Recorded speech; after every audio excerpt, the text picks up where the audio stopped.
Esto es Infinito Paranormal. Infinito, señal del nuevo milenio.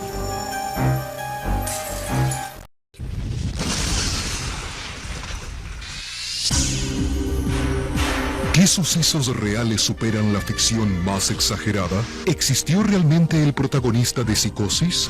¿Qué inspiró al autor de El silencio de los inocentes?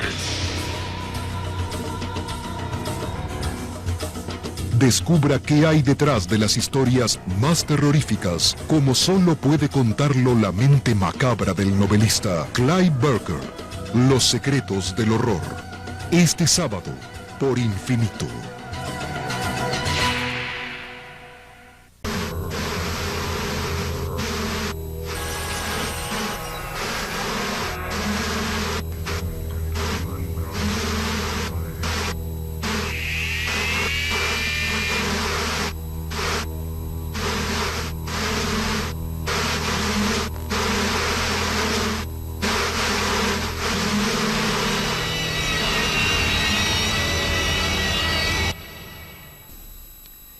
En los Estados Unidos hay un ritmo musical muy popular llamado horrorcore. Es una especie de rap que pone la mortaja y el sepulcro en pleno Nueva York y prueba que el terror es viejo como el tiempo y tan actual como un boletín informativo.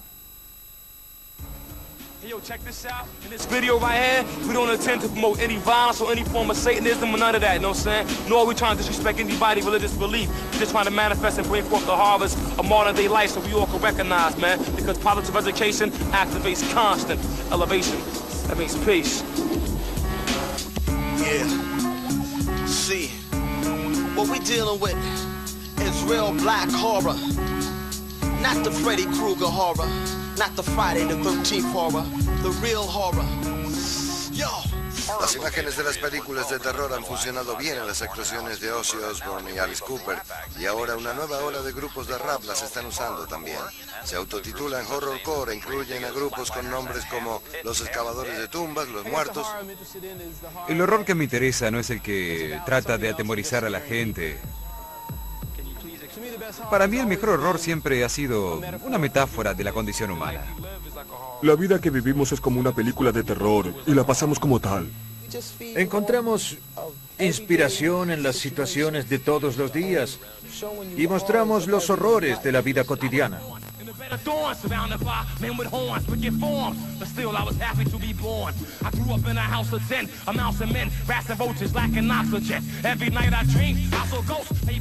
La vida de los africanos en los Estados Unidos es una historia de horror. El rap trae esto a la superficie. El rap habla de cosas que mucha gente prefiere ignorar y que inclusive niegan su existencia. Proyecciones, viendo todas esas piedras como lápidas. Es como un gran cementerio porque no hay muchos niños que salgan de aquí, que triunfen y sobrevivan en el mundo. Entonces nos damos cuenta de que el mundo es un poco un estado de la muerte. La muerte está allí. Pero es tiempo de despertarlos porque ellos tienen la oportunidad de resurgir de la muerte. Solamente si haces desenterrar la tumba por un sepulturero. ¿Me entiendes, amigo?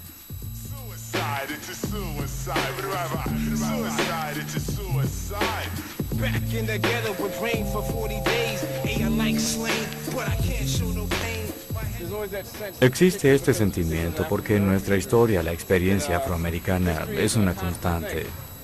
El sentimiento de que en América hay discriminación y racismo, de que existen barreras físicas y espirituales. Esta realidad aparece en el trabajo del artista. Nosotros reflejamos lo que sucede cada día, las cosas que vemos o que usted alguna vez ha visto. Esto surge en la cabeza de un hombre o de un pueblo que ha sido reprimido. Te doy canciones como Trampa Mortal. Cuando caes en la trampa mortal no puedes volver, no importa lo que hagas. La trampa mortal es la trampa mental de ser consumido por la calle y por tus mínimos deseos. ¿Me entiendes, amigo? Cuando me siento aquí afuera y miro a toda esta gente en el gueto, pues bien, no me hace feliz. ¿Entiende lo que digo? El tema es el lado oscuro y desagradable de la vida real. Yo creo que la sociedad occidental tiene un problema. Cree que el mundo está constituido por lo que se ve y que solo se debe creer en lo que se ve. Yo no pienso así. Creo que nuestra cultura africana se ha manifestado espontáneamente. Y si bien existen diferencias con nuestra madre patria, África, lo sobrenatural está siempre presente en nuestra vida diaria.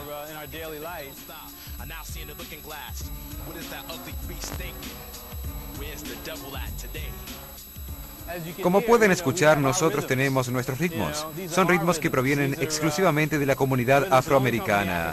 Son nuestra música. Ritmos que solo nosotros hacemos. Es nuestra manera de hablarles a las cosas y de dirigirnos a ellas.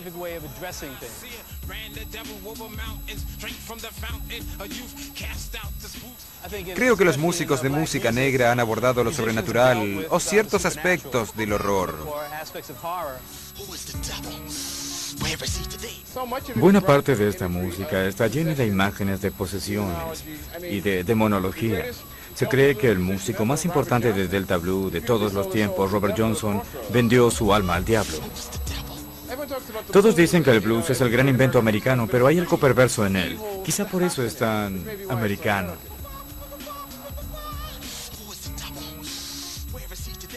La proyección de la fantasía es una parte importante de él porque si puedes establecer un vínculo entre el hip hop y el horror y todo este tipo de cosas, es por su elemento imaginativo.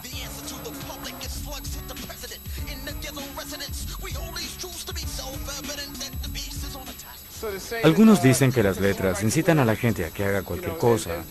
Es una locura. Esto lo dijeron algunos republicanos aquí en los Estados Unidos. Si eso fuera cierto, sería como decir, si no existieran las películas de terror y los Viernes 13, todos seríamos rectos y honrados.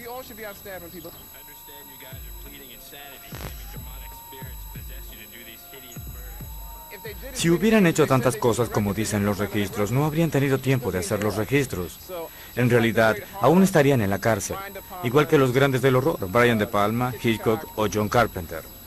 Los excavadores de tumbas usan imágenes de violencia para entretener. Y una de las cosas que tenemos que reconocerle a este país, si no queremos reconocerle la violencia, es el entretenimiento. La gente se entretiene con acción, excitación, peligro y riesgo. Y estas cosas le provee tanto la buena música de rap como el horror bien hecho. Desde la elevación constante, dice estar loco, prepara mi camino para hoy. Algunos odian la imagen que debo retratar. Los críticos dicen, vete al infierno y allí voy. Sí, madres estúpidas, todavía estoy aquí. Ahora tome un libro de cuentos de hadas clásico y quizás se sorprenda.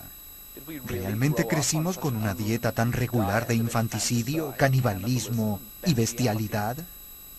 Desde pequeños desarrollamos nuestro gusto por el lado oscuro de la vida y algunos de nosotros, si tenemos suerte, nunca lo perdemos.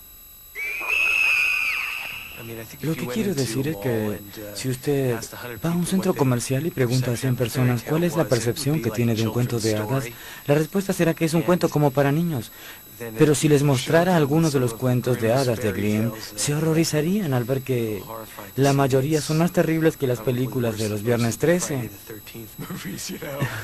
De modo que las cosas no son siempre tan simples como lo que parecen. Y creo que lo que me gusta de los cuentos de hadas es que no son rutinarios y están abiertos a la interpretación.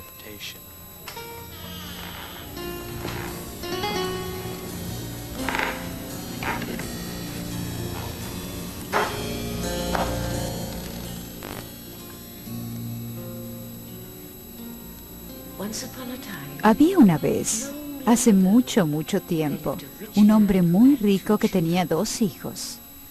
Al pequeño lo había tenido con su primera esposa que murió durante el parto. Entonces el hombre se casó de nuevo y con su segunda esposa tuvo una niña. Cuando ella miraba a su hija y luego al pequeño, se le rompía el corazón al pensar que el niño siempre sería un obstáculo para su hija. Este pensamiento perverso se adueñó de ella e hizo que se comportara cada vez más cruelmente con él. Lo insultaba y le pegaba de tal modo que el niño empezó a sentir miedo, mucho miedo.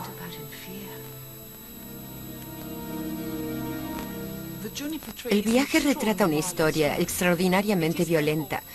Por eso es sorprendente que constituya el núcleo de un libro de cuentos para niños, de una famosa colección de cuentos de hadas que los hermanos Grimm reunieron en los primeros años del siglo XVIII. Estos hermanos comparten con sus colegas románticos una especial predilección por la violencia y un profundo interés por el lado oscuro de la mente que se encuentra fuertemente expresado en estos cuentos. Un día, cuando el niño volvió del colegio, la mujer le dijo: mi pequeño, ¿quieres una manzana? Clavándole una mirada perversa. En su mente ya tenía la malvada intención de matarlo. Ven conmigo, le dijo. Y sostuvo la tapa del enorme baúl donde guardaba las manzanas. Toma una, le dijo sonriéndole.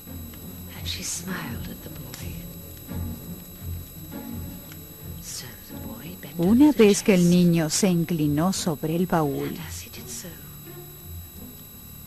dejó caer estrepitosamente la tapa. Su cabeza cayó entonces.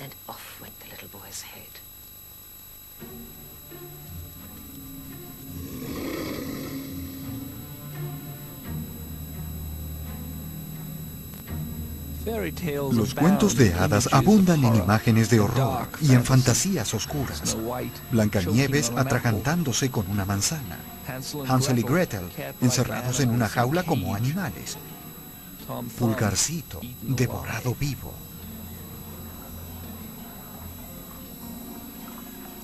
Está claro que cuando los hermanos Grimm reunieron sus historias, lo que encontraron fueron relatos que por momentos eran muy crudos. Estas historias no vacilaban en mencionar funciones del cuerpo, actividades sexuales y por supuesto describían con detalle actos violentos cometidos contra niños y mujeres. Los hermanos Grimm eran muy puritanos en lo que se refiere a los aspectos sexuales y a las funciones del cuerpo y los eliminaron de sus cuentos casi por completo. Pero fueron menos prudentes en cuanto a los aspectos violentos. Pensaban que los niños no se asustaban fácilmente y que esta violencia no los dañaba.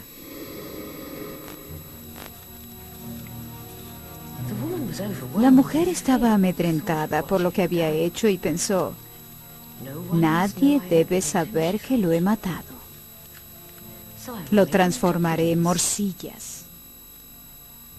Tomó el cadáver del pequeño y lo cortó en pedacitos.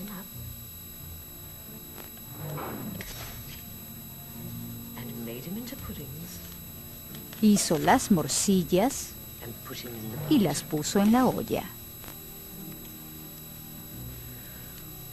Cuando el marido volvió, su mujer le sirvió un gran plato de morcillas negras y le contó que su hijo se había ido al campo. Él se puso triste porque el niño se había ido sin despedirse, pero continuó con su cena. Pidió más morcillas a su mujer y arrojó los huesos debajo de la mesa.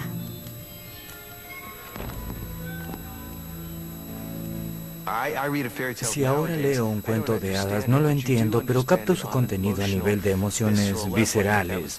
Creo que ese era el objetivo de esos cuentos: ayudar a los niños a comprender los horrores y complejidades de la vida sin entender exactamente todo.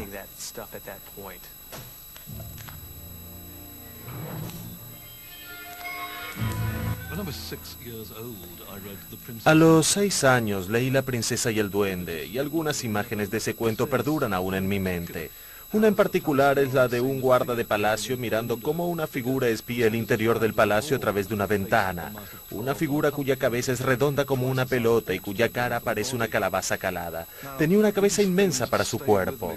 Estas imágenes se me aparecían particularmente en la oscuridad y poblaron mi dormitorio muchas noches después de haber leído ese cuento. Ese cuento disparó mi imaginación y probablemente haya sido el origen de mi profesión de escritor.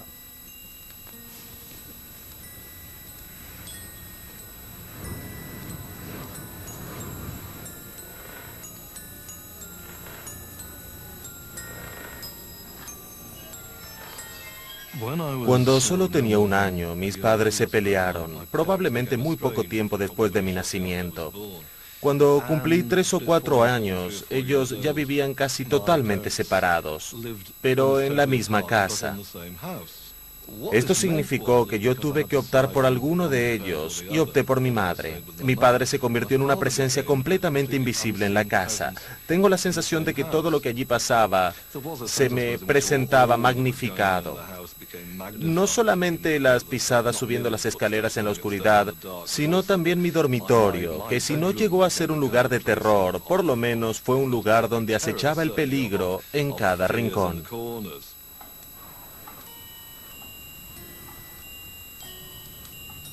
Las sombras movían objetos.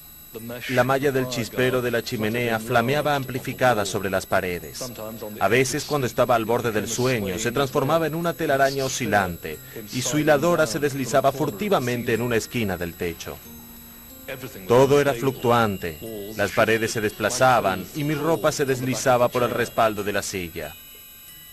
Los sonidos de afuera, las pisadas, las risas, los ladridos de los perros que se estimulaban mutuamente solo magnificaba la trampa que para mí era la oscuridad. Cualquier otra cosa me parecía tan lejana. Recién algunos años más tarde, leyendo La chimenea frente a un auditorio, comprendí que lo que realmente estaba describiendo era el terror que me producía la posibilidad de que mi padre pudiera entrar en mi habitación. Esta historia nos cuenta que la cosa terrible que invadió la niñez de este joven es en cierto sentido su padre. Se puede decir que la proyección del miedo que le produce su padre le hace imaginar monstruos. Creo que, básicamente, estos símbolos son el subconsciente que se manifiesta en imágenes. El interior de un castillo oscuro puede asimilarse al interior de nuestra mente o a algo misterioso dentro de uno que no se llega a comprender. Y esto justamente es un camino a explorar.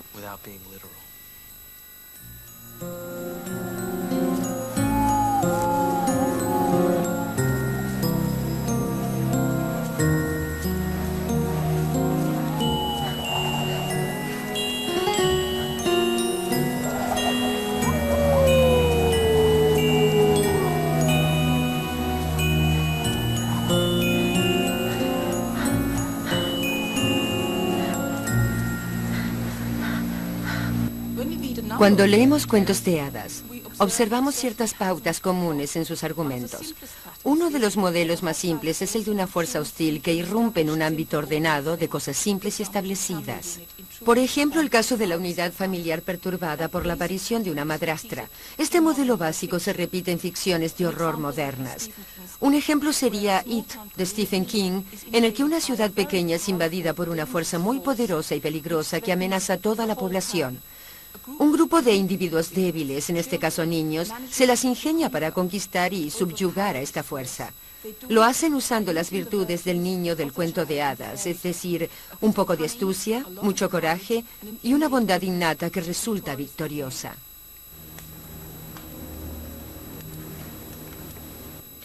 No te preocupes, pequeño. El niño no murió a pesar de que lo cocinaran y se lo comieran. Su pequeña hermana enterró sus huesos bajo un enebro y él volvió a la vida en la forma de un pequeño pájaro. Pero estaba decidido a vengarse de su perversa madrastra. Tomó con su pico una muela enorme de un molino y voló a la cabaña cantando: «Mi madre me mató. Mi padre me comió. Soy el papamoscas. Papamoscas. ¡Qué pájaro más bonito soy!». El enebro es una historia de poder, porque el niño, con la ayuda de su verdadera madre, encuentra la fuerza para vencer a la intrusa y finalmente puede matarla. Al final de la historia, no solo él queda fortalecido, sino también el resto de la familia. Se ha restablecido la armonía y el niño se vuelve más fuerte. Al oír esta canción, la mujer cayó al suelo amedrentada y sus cabellos de repente se irguieron como llamas de fuego y salió corriendo de la casa. Cuando cruzó el umbral, el pájaro arrojó la piedra sobre su cabeza y la mujer murió aplastada. Se produjo una enorme llama y una gran nube de humo. Y exactamente allí, en el mismo lugar, apareció el pequeño.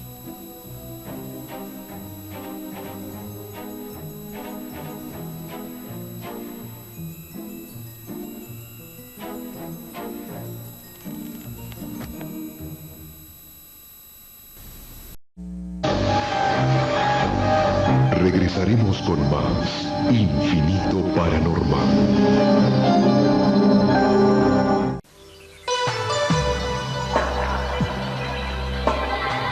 Usted está viendo Infinito. Infinito, señal del nuevo milenio. Continuamos con Infinito Paranormal.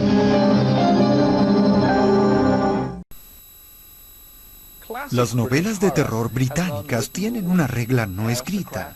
Los aristócratas deben luchar enérgicamente contra las fuerzas de las tinieblas, pero son siempre los sirvientes los encargados de limpiar la sangre derramada. Ningún autor británico entendió esto mejor que Dennis Whitley, sirviente de la reina y enemigo del diablo.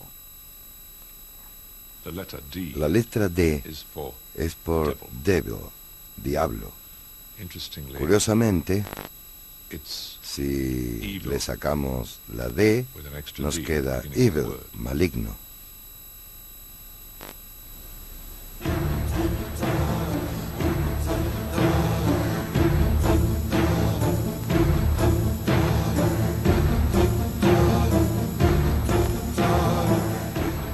La mayor parte del material de mis grandes libros de magia negra lo obtuve de mis lecturas.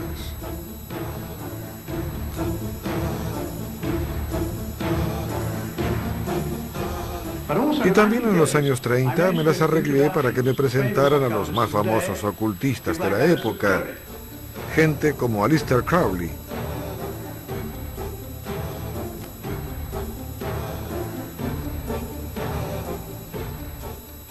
Eso sí, nunca concurrí a una ceremonia de magia negra en mi vida porque este tipo de cosas me parecen muy peligrosas.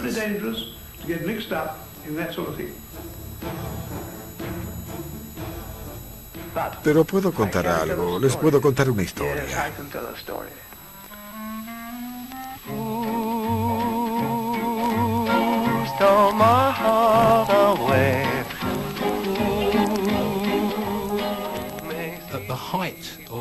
En el momento de mayor popularidad, aproximadamente en los años 60, se dice que ya tenía impresos entre 40 y 50 millones de ejemplares, traducidos a 27 lenguas.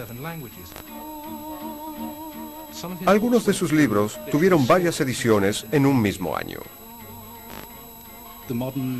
El Dennis Whitley moderno es conocido como Stephen King. Probablemente tendría que vivir otros 15 años para alcanzar este nivel.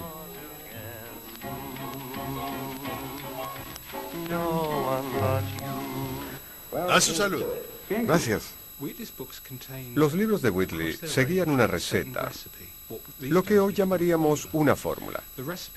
La receta contenía platos voladores, satanistas, nazis, comunistas, persecuciones automovilísticas, peleas, héroes vistosos.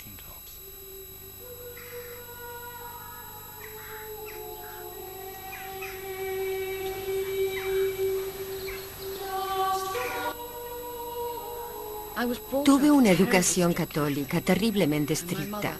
Mi madre y las monjas del colegio me hubieran matado si se hubieran enterado que le estaba dando la mano al diablo. Porque para ellas leer a Whitley era prácticamente pecado mortal. Gran parte de la atracción era el sexo. Nunca me habían hablado de sexo. Y ahí estaba ese hombre, golpeando a mujeres, metiéndose en sus camas y haciéndoles el amor. Era algo tremendo. A veces, soñando despierto, la veía con satanistas, su boca chorreando vino, sus ojos brillando por los afrodisíacos que le habían dado y deleitándose lascivamente en orgías. Otras veces la veía librar una batalla perdida de antemano, escondiendo su disgusto y terror cuando la forzaban a unírsele en obscenidades indecibles. Es un hombre de mucha energía y con muchos intereses. Fue proveedor real de vinos. Usó el uniforme de las 3 armas y durante la Segunda Guerra Mundial fue oficial de comando de Sir Winston Churchill. Sinceramente creo que escribió no solamente para ganar dinero y ser un autor exitoso. Sus obras tenían un fin moral. En algunas películas en que intervine hace muchos años, el bien siempre triunfaba sobre el mal. Esto era muy importante para él. No solamente fue un entretenimiento, sino un medio para que aceptaran, según creo, sus propias creencias. Creo en la reencarnación. Ser juzgado por lo que se hizo en una sola vida es claramente injusto. Mucha gente nació lisiada o sus padres fueron crueles. Pero en la reencarnación, la felicidad que le proporcionaste a otras personas en esta vida te será recompensada en la próxima vida. Y morir es reencontrarse con todos tus viejos amigos que han muerto antes que tú. Esta es la mayor aventura.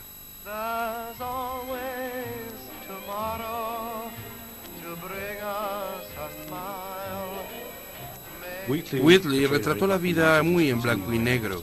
Pienso que de alguna manera esto encaja con mi propio estilo de vida.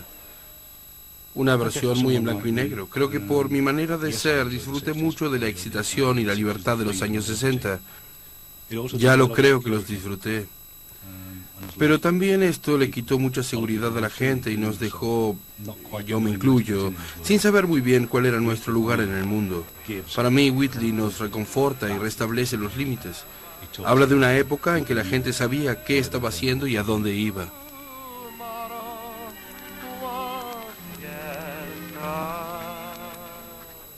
Se podría decir que una parte de la fórmula de las novelas esotéricas de Whitley, inclusive tomando sus novelas como un todo, era la idea de que se podía de alguna manera confrontar mecánicamente las fuerzas del caos con las del orden. Es casi militarista.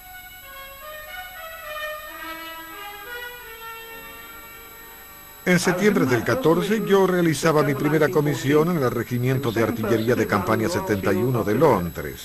Recuerdo que el día de Marlborough un hombre describía la guerra como una sucesión de largos periodos de intenso aburrimiento, interrumpidos por cortos intervalos de miedo intenso. Puede aplicarse en todas las épocas. Se comenta que tenía un núcleo muy importante de seguidores entre la gente que estaba o había estado en las Fuerzas Armadas. De hecho, es posible leer sus textos en ese sentido. Uno organiza su vida para hacer retroceder los límites de la oscuridad.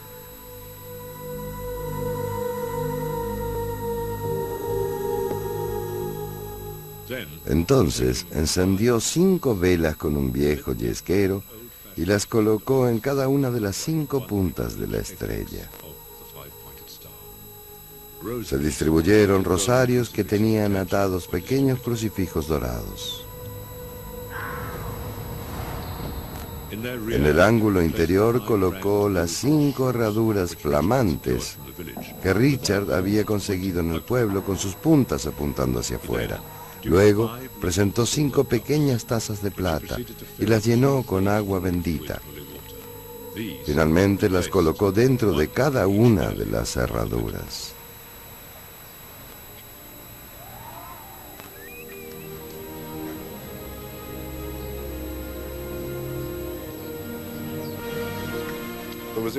Me atraía mucho el estilo bien inglés de sus personajes, pero creo que en realidad iba más allá. Había un toque de Gran Bretaña y del Imperio.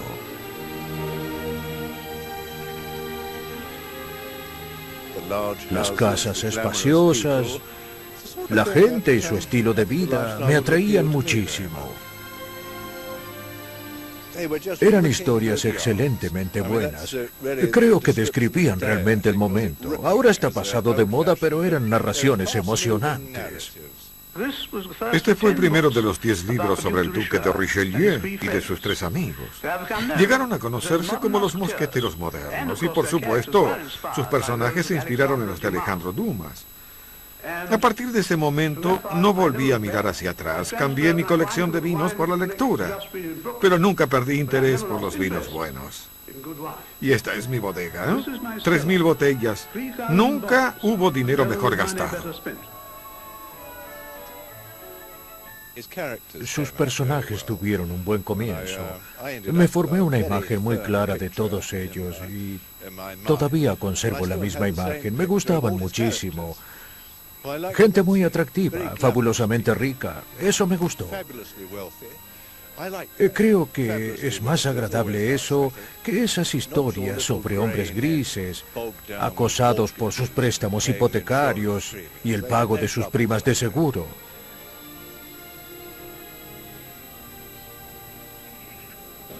En el mundo de Dennis Wheatley solo existían estas cosas.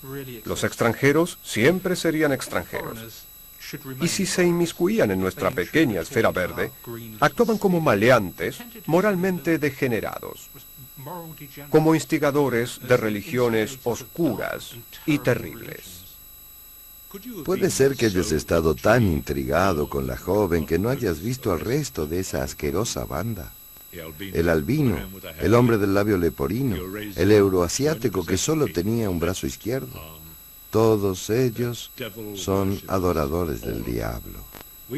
Creo que Wheatley en muchos aspectos era muy racista, sexualmente discriminante y muy prejuicioso. Supongo que a pesar de mi actual forma de pensar, todavía puedo leer sus libros, pero me doy cuenta de su intolerancia. Pero ¿cómo tú, una mujer, un mero pedazo de carne, diseñada solamente como juguete del hombre, pensaste que podías llegar a contrariarme? Realmente creo que su actitud hacia el sexo débil estaba bastante bien balanceada. Ciertamente encajaba con su narrativa. Y nunca me gustaron mucho los caballos, prefiero a las jóvenes. Habitualmente allí había algunas damas solas, atractivas, con las que pasaban media hora en algún lugar. El hecho era inobjetable. Parecía comprensible que estos muchachos buscaran un alivio a las presiones que estaban sometidos por su trabajo. Todas las mujeres, además de ser ricas, eran muy bonitas, lo cual ayudaba. Mi primer encuentro con Dennis Wheatley fue como el resumen del choque de dos culturas. Tuvo lugar en 1972. Él era un hombre con el cabello peinado hacia atrás y vestido con un saco de smoking. Frente a él había un muchacho apenas salido de la adolescencia con el pelo tan largo que podía sentarse sobre él, vestido de negro de pies a cabeza, tacones cubanos y anteojos oscuros. Creo que hubo un momento en el que él estuvo a punto de echarme o yo de irme. Y durante las siguientes 48 horas, Dennis consumió 250 cigarrillos, 5 botellas grandes de champaña, pero produjo 20.000 palabras. Lo interesante es que en ese momento el personaje extraño era Wheatley y no yo, porque su popularidad disminuía y la mía iba en aumento. ¿Cómo van las cosas, Ceci? Bien, Dennis. Tus dos películas, El Diablo Sale del Paso y Mares Inexplorados, producidas por Hammer, no podrían ir mejor. Dentro de poco tendrás 50 compañías cinematográficas detrás de tus 50 libros. ¿En serio? En lo que respecta a la compañía ahora, el límite es el cielo. Este me suena. Ya lo tenemos, sí. Creo que este lo tengo, ¿puedes fijarte? ¿De qué año es? No sé. Los dos son de 1960. Desde su muerte hace 20 años, Wheatley ha desaparecido prácticamente de las librerías. Obviamente ha sido superado por los actuales escritores de terror y en gran medida ha pasado totalmente de moda, pero a pesar de esto sus libros me siguen pareciendo muy amenos. Creo en la vida después de la muerte. Por eso no tengo el más mínimo temor a la muerte, pero naturalmente deseo que mi muerte no sea dolorosa. ¿Qué habría pensado de estos tiempos? Bien, en mi opinión, de alguna manera es bueno que no haya visto el colapso total de la disciplina en este país y en muchos otros. Actualmente los escritores de horror escriben para invadir al lector, lo envuelven en el horror.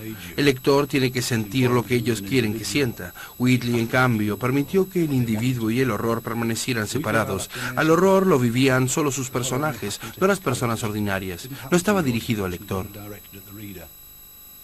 En el transcurso de mi vida, busqué emociones para compararlas con los libros de Whitley. Conducía a gran velocidad y me gustaban las películas excitantes. Yo tenía una visión muy agresiva de la vida. Y todo esto era para recuperar la emoción que había sentido con sus libros.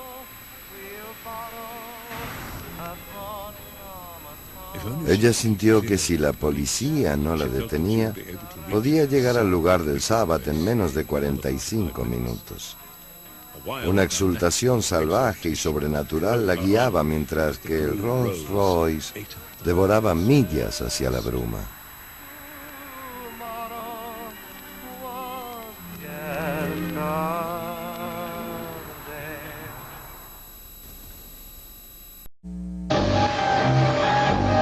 Regresaremos con más Infinito Paranormal.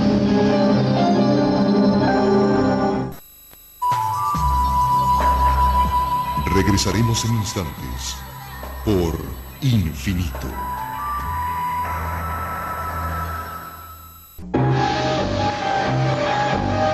Continuamos con Infinito Paranormal. La novela El hechizo de la casa de la colina, de la conocida escritora estadounidense Shirley Jackson, es un excelente relato sobre la exploración de un lugar habitado por mentes aberrantes y fenómenos sobrenaturales. Hoy está considerada como la pionera de lo que ha venido a llamarse el gótico moderno, pero esto apenas nos da una idea del poder de su visión imaginativa.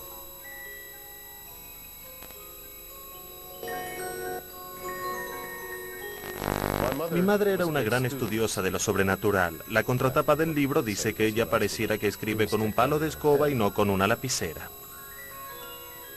De hecho, mi madre decía que ella era una bruja y que usaba sus poderes, y esto se ve en el papel.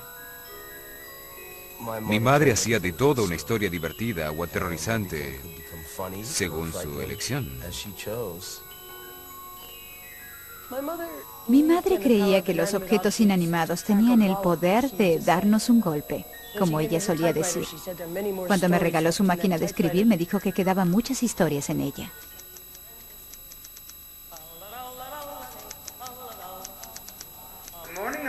La mañana del 27 de junio estaba clara y soleada, con el aire puro y tibio de un día de verano. Las flores estaban brotando profusamente y el pasto era de un verde intenso. A eso de las 10, la gente del pueblo comenzó a reunirse en la plaza, entre el correo y el banco. En algunas ciudades había tanta gente que la lotería duraba 2 días, y por eso empezaba el 26 de junio. Pero en este pueblo de 300 personas, la lotería duraba menos de 2 horas.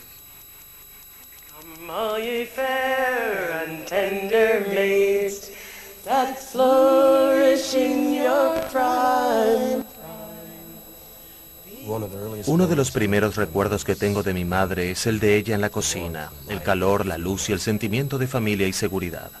El día que me di cuenta de que la máquina de escribir funcionaba sin parar, tuve la sensación de que había algo más, de que no era simplemente una madre, que esto significaba algo. Cuando era muy pequeño, creía que ese ruido era solo un ruido de fondo. Ella trataba de mecanografiar cada día un borrador de 10 páginas y se quedaba hasta tarde. En cierto sentido, pienso que era una forma de terapia. Cuando era pequeña, durante las siestas o la noche, cuando iba a dormir, siempre escuchaba el ruido de la máquina de escribir, golpeando rápidamente, escribiendo velozmente. Escribía una historia y luego la reducía al menor número de palabras posible. Buscaba el adjetivo y el sustantivo más vívidos para que el lector pudiera ver la imagen, para que la lectura no fuera en sí misma un acto consciente, para que la idea saltara directamente de su lapicera a la mente del lector.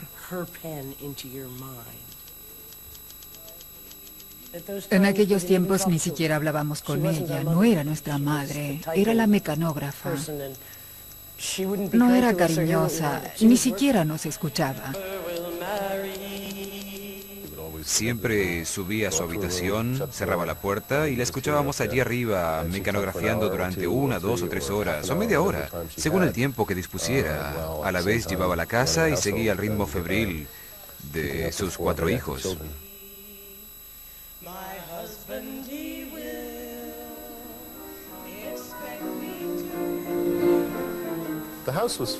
La casa estaba todo el tiempo llena de música. Mi madre tocaba el piano y ella y mi hermana cantaban. Mis padres tenían una caja de música que en realidad había pertenecido a mi tatarabuela. Era una de las posesiones más preciadas de mi madre. Algo fantasmal había alrededor de esa caja ya que funcionaba sola. Empezaba a sonar en medio de la noche una y otra vez sin que nadie le hubiera dado cuerda. Creo que mi madre creía definitivamente en cosas sobrenaturales. Si algo pasaba, ella pensaba que era porque había algo mágico detrás. Mi madre sentía que los autos y los gatos poseían personalidades fuertes. La recuerdo mientras conducía, instando al auto a hacer ciertos trucos que luego casi siempre resultaban. En la cocina había una gaveta. Shirley la abría para buscar algo que necesitaba. Si no lo encontraba, cerraba la puerta de un golpe y decía su nombre. Abría nuevamente la puerta y lo encontraba arriba de todo. Yo no lo puedo hacer. ¿Cuánto tiempo llevaría convencerte de que los muertos no siempre descansan en paz? Que algunas casas, como la casa de la colina, nacieron mal. Cuando decidió escribir La casa de la colina, buscó en la biblioteca libros sobre casas de Nueva Inglaterra, casas donde se habían cometido asesinatos. Solíamos salir al campo con el auto buscando casas que ella pudiera utilizar. No le interesaba tanto su arquitectura, sino su personalidad.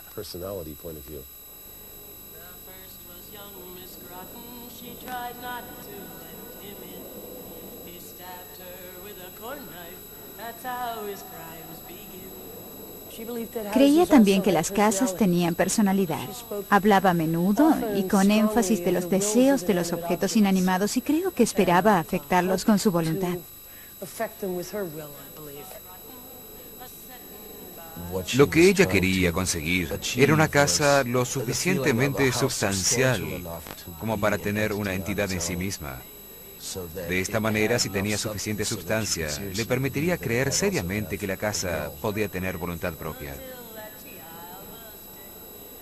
Shirley podría haber creado una casa horrorosa y amenazadora sin siquiera abandonar su estudio. Pero le gustaba la excitación y la elaboración de sus proyectos.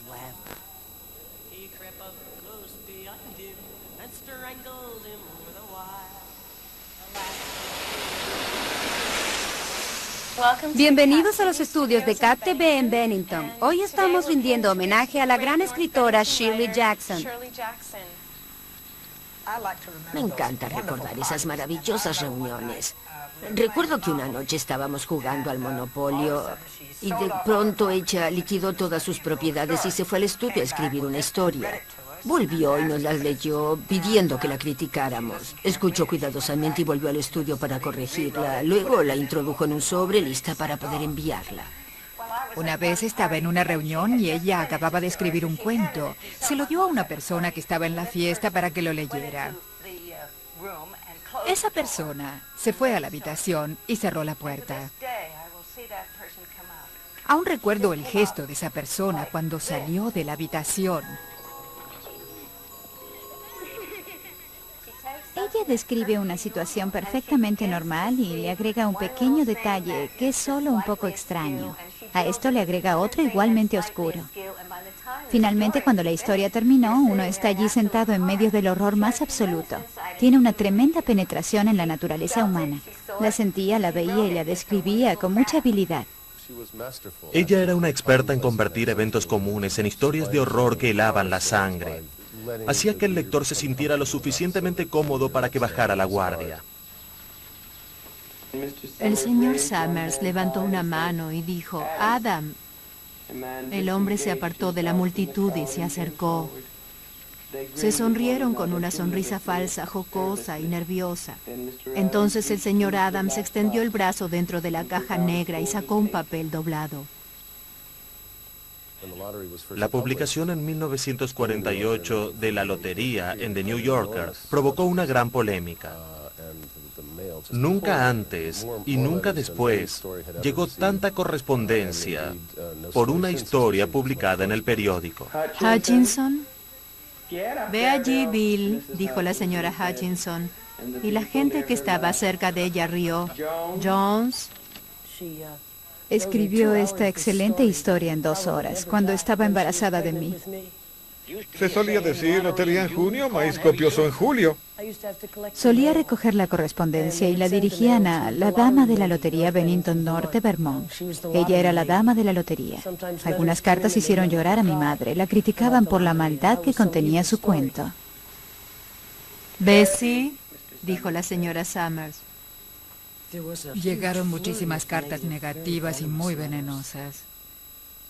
No se puede esquivar tanta cantidad de veneno sin que nos afecte un poco. Inevitablemente Shirley se debe haber sentido herida por más de una de esas cartas. ¿Es Bessie?, dijo el señor Summers, y su voz era calma. Muéstranos su papel, Bill. Bill Hutchinson se dirigió a su mujer y le arrancó el papel de la mano. Tenía una mancha negra. La mancha negra que el señor Summers había hecho con lápiz la noche anterior en la oficina de la compañía de carbón. Bill Hutchinson lo levantó exhibiéndolo y hubo una conmoción en la multitud. Bien, amigos, dijo el señor Summers, terminemos rápidamente. Mi madre me leyó la lotería en la mesa de la cocina. Debo haber tenido alrededor de 7 u 8 años. Recuerdo que luego de escucharla sentí que tenía que ir y abrazarla, pero en realidad no lo sentía.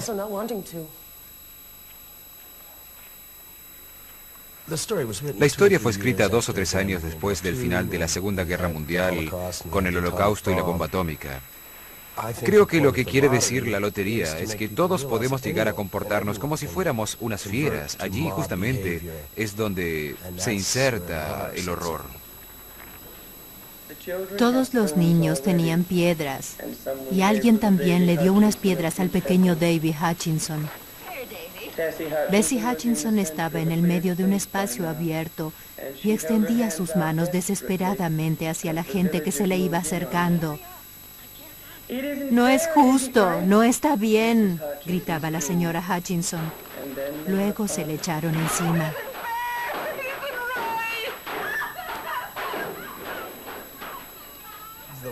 En cierto sentido, la lotería es una aseveración sobre lo lejos que puede llegar la gente normal, la gente común. Solo si se entiende con qué rapidez los seres humanos pueden cruzar la línea del comportamiento inaceptable, se podrá frenar y retroceder para no unirse a la masa y abstenerse de arrojar la piedra.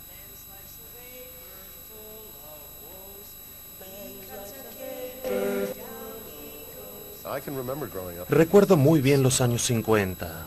Sentía la hostilidad de la gente de la ciudad porque éramos diferentes. Es muy difícil ser aceptado en una ciudad de Nueva Inglaterra si tu familia no pertenece a ella durante generaciones. Y nosotros no fuimos la excepción. Toda esta gente era descendiente de aquellos ciudadanos de Salem que habían quemado brujas. Shirley tenía un sentido muy sutil y afinado de la maldad en el mundo y un ojo muy agudo para observar la naturaleza humana. No se puede leer el tarot sin saber leer la naturaleza humana. Por lo tanto, yo diría que ella debe haber sentido que la maldad del mundo surge de la gente. Ahora te toca, Sarah. Creo que el arte de Shirley Jackson fue mantenernos alerta, recordarnos que en cualquier momento lo incontrolable puede desatarse. No importa si surge de nuestro interior o si nos cae del cielo. Y creo que la fragilidad de este hielo hizo que escribiera bien.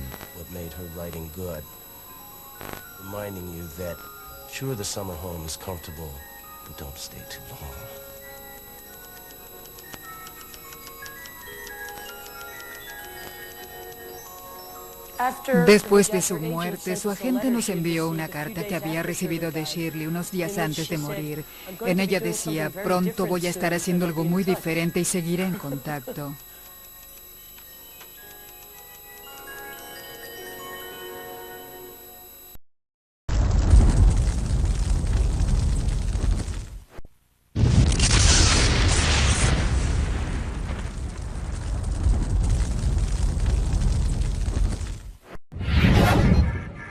Infinito. Abre tu mente.